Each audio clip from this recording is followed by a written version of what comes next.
Assalamualaikum warahmatullahi wabarakatuh. Selamat pagi anak-anakku. Semoga kalian selalu sehat dan bahagia ya.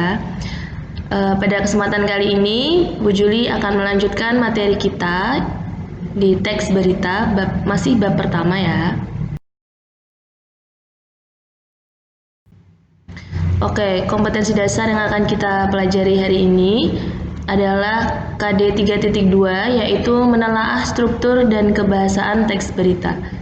Karena minggu lalu kita sudah mempelajari unsur-unsur berita dan juga menyimpulkan isi. Langsung saja, struktur berita itu terdiri dari 3 bagian, yaitu ada kepala berita, ada tubuh berita, dan juga ekor. Ini bentuknya adalah piramida terbalik, seperti ini, karena ujungnya ada di bawah. Nah, apa itu kepala berita? Kepala berita itu berisi informasi yang sangat penting, karena mengandung 4-5 unsur. Jadi adik SIM itu semua ada di kepala berita atau di awal berita. Apa, di mana, kapan, siapa, dan mengapa. Maka informasi yang sangat esensial ada di kepala berita. Kemudian tubuh berita itu berisi informasi penting karena masih melanjutkan kepala berita, yaitu berisi unsur bagaimana. Kemudian untuk ekor, itu adalah informasi yang kurang penting atau hanya tambahan saja. Jadi sebuah teks berita yang baik itu tetap mengandung ke-6 unsur, kemudian diberi tambahan di bagian akhir atau di ekor, seperti ini. Bagaimana caranya untuk mengidentifikasi struktur teks berita dalam sebuah berita utuh seperti ini ya. Ini Bu Juli sudah menyiapkan sebuah contoh teks berita berjudul Lokasi Ibu Kota Baru Mengerucut ke 3 Provinsi. Ini berita lama tahun 2019. Ini contoh bagaimana cara kita mengidentifikasi strukturnya. Jadi dibagi menjadi 3. Yang pertama kepala, kemudian tubuh, dan juga ekor. Karena berita ini sudah sangat mudah karena sudah dibagi menjadi 3 paragraf, maka kalian bisa langsung membaginya bahwa paragraf 1 itu kepala, paragraf kedua tubuh, dan paragraf ketiga ekor. Karena kelima unsurnya itu ada di paragraf pertama. Jadi ada unsur apa, siapa, kemudian di mana, kapan, dan juga mengapa itu ada di sini, maka dia disebut kepala karena informasinya sangat penting. Kemudian di paragraf kedua ini kronologi kejadiannya atau unsur bagaimana, maka dia disebut tubuh, dan ini hanya informasi tambahan atau informasi yang kurang penting, maka disebut ekor. Begini cara mengidentifikasi struktur berita. Baik, kita lanjutkan ke kaidah bahasa berita. Kaidah kebahasaan berita seperti yang sudah kalian catat di tugas kedua kemarin ada 6. Yang pertama bahasa baku.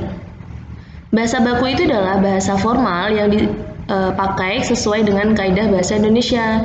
Jadi setiap berita pasti menggunakan bahasa baku, bukan bahasa gaul. Entah itu di internet, kalian melihat di koran maupun televisi dan radio, pasti semua disampaikan dengan bahasa yang baku. Kemudian yang kedua ada kalimat langsung. Kalimat langsung ini adalah ucapan yang ditandai dengan 2 tanda petik ganda seperti ini. Nanti diapit dengan petik ganda. Kemudian yang ketiga ada konjungsi bahwa. Apa itu konjungsi bahwa?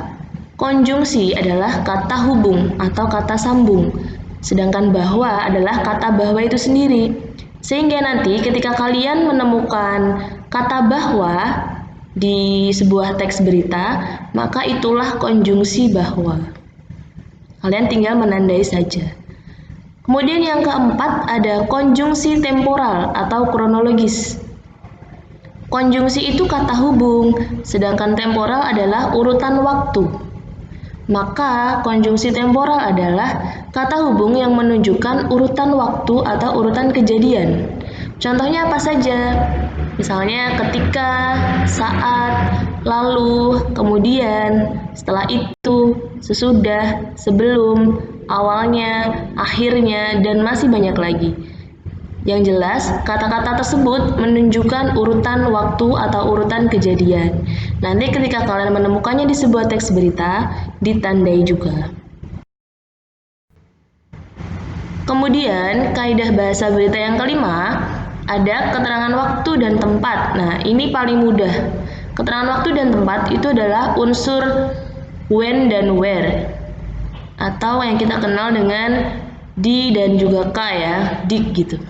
Keterangan waktu berarti kapan peristiwa itu terjadi, dan keterangan tempat di mana peristiwa itu terjadi.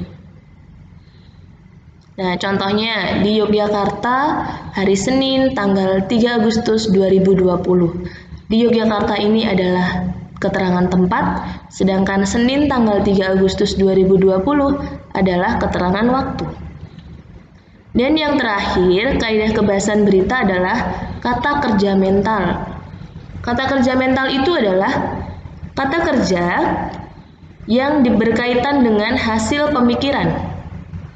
Jadi kata kerja itu biasanya ditandai dengan awalan me, ber, atau di. Nah, kata kerja tapi yang bagaimana? Dari hasil pemikiran. Jadi kata kerja yang harus berpikir gitu. Contohnya apa saja? Ada menduga, mengemukakan, menjelaskan, membayangkan, menyimpulkan, mengungkapkan, menyatakan, berasumsi, dan lain-lain. Jadi, ketika kamu mau menjelaskan sesuatu misalnya, itu kan pasti harus berpikir dulu. Nah, makanya ini kata kerja mental. Kemudian menyimpulkan, ketika kamu ingin menyimpulkan sesuatu, pasti kamu juga harus berpikir, kok bisa disimpulkan seperti itu. Mengungkapkan juga harus berpikir dulu, maka ini semua termasuk ke dalam kata kerja mental. Diawali dengan me, berdi, dan juga dari hasil berpikir. Seperti itu. Lalu bagaimana cara kita menelaah teks berita? Dilihat dari kebahasaannya. Coba kita cari satu persatu. Mulai dari bahasa baku. Bagaimana caranya kita mencari bahasa baku? Padahal satu teks ini semuanya baku. Apakah kita harus menulis semuanya? Nah, jadi caranya kalian pilih satu kalimat saja yang isinya itu semua katanya adalah kata baku. Nah, misalnya Bu Juli memilih kalimat pertama. Lokasi untuk ibu kota baru semakin mengerucut. Nah, sampai di titik ini, itu bisa digunakan sebagai contoh bahasa baku. Kemudian yang kedua, kita mencari kalimat langsung. Kalimat langsung ditandai dengan tanda petik ganda ya. Maka kita cari tanda petik ganda di sini. Ada tidak di paragraf pertama, langsung ketemu di sini ya. Nah, ini kalian tuliskan ulang kalimat langsung yang ada di teks ini. Sampai di sini, oke.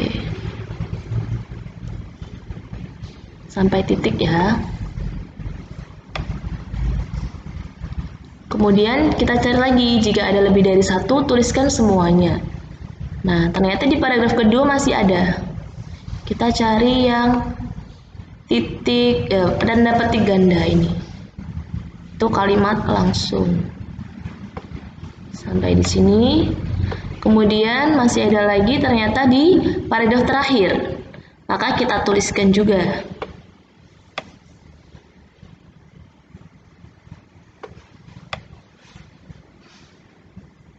Ingat sampai titik ya menuliskannya.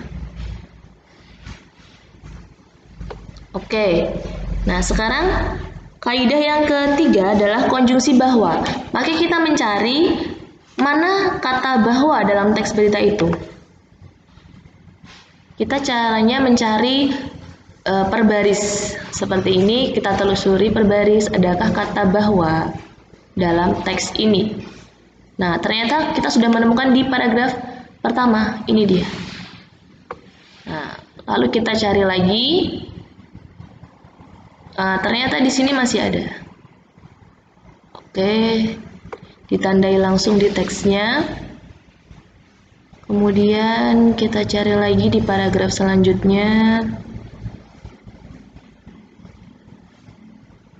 bahwa. Oke, ternyata hanya ada 2 konjungsi bahwa dalam teks ini. Nah, sekarang kita lanjut ke konjungsi temporal yang menunjukkan urutan waktu. Kita cari yang menunjukkan urutan waktu. Sama seperti tadi, caranya per baris kita teliti ya. Ini dia sebelumnya. Nah, ini namanya contoh konjungsi temporal. Kemudian lalu, ini juga masuk ke dalam konjungsi temporal, maka kita tandai. Apakah ada lagi?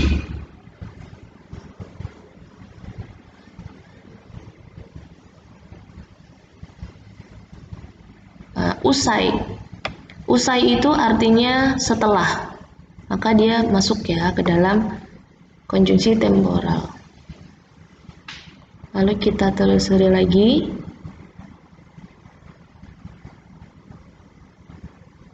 Per baris.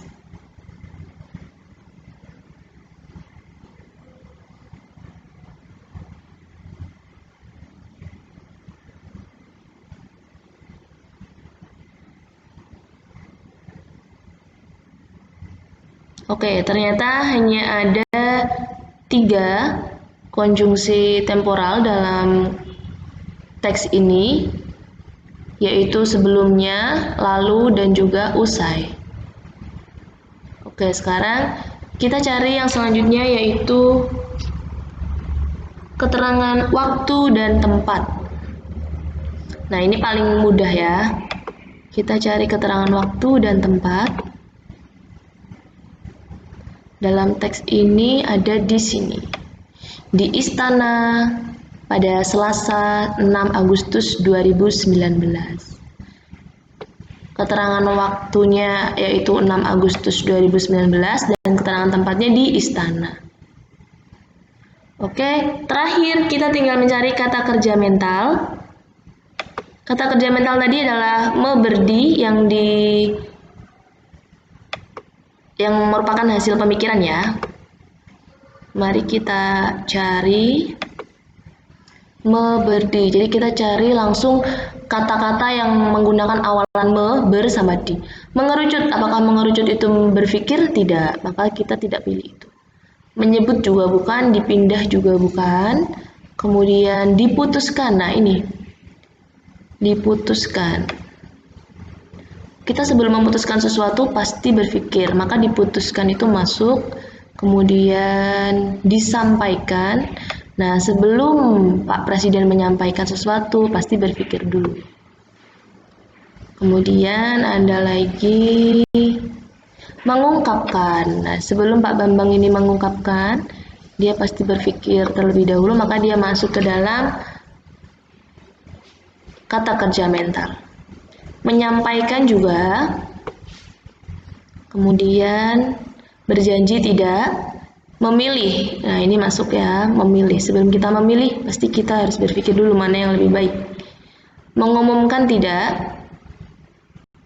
Kemudian membuat pengumuman. Nah, sebelum membuat pengumuman pasti berpikir ya, yang akan kita umumkan apa. Lalu apakah masih ada lagi? Bambang menambahkan. Nah, ini yang ditambahkan itu adalah ucapan ya, maksudnya Pak Bambang menambahkan kata-kata, maka dia masuk ke dalam kata kerja mental. Disetujui. Nah, sebelum kita menyetujui sesuatu, kita juga harus berpikir, maka dia masuk. Kemudian mengklaim. Ini juga termasuk kata kerja mental. Mengganggu bukan, berencana. Nah, ini. Berencana pasti berpikir ya. mengganggu tidak, kemudian mengupayakan juga bukan, menggunakan APBN bukan. Oke, ternyata ada 1, 2, 3, 4, 5, 6, 7, 8, 9, 10. Ada 10 kata kerja mental dalam teks ini.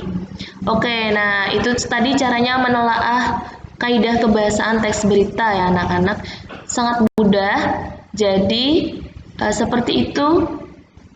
Kalau kalian ada tugas untuk menelaah kaidah kebahasaan. Semoga kalian sudah paham. Sudah selesai. Bu Juli ucapkan terima kasih yang sudah menyimak video ini. Semoga bermanfaat.